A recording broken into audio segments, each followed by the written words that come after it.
Bab yang datang pada menyatakan bacaan dalam sembahyang Zuhur dan Asar.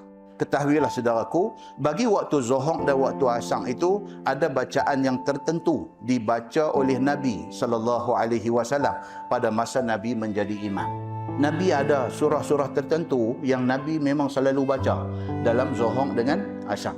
Macam kita sembahyang apa pun, rakaat kedua mesti qul huwallah. Nampak? Tak lepas.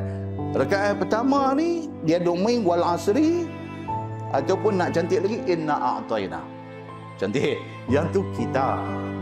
Amailah hadis apa pun, hang bacalah hadis panjang ke pendek macam mana pun, aku kira Allahu akbar kabira walhamdulillahi katsira habis, Fatihah habis, bismillahirrahmanirrahim wal asri inna dia automatik nanti masuk surah tu.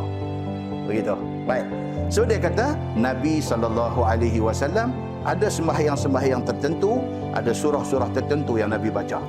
Kata dia dalam hadis riwayat At-Tirmizi, dia kata an Jabir bin Samurah radhiyallahu anhu.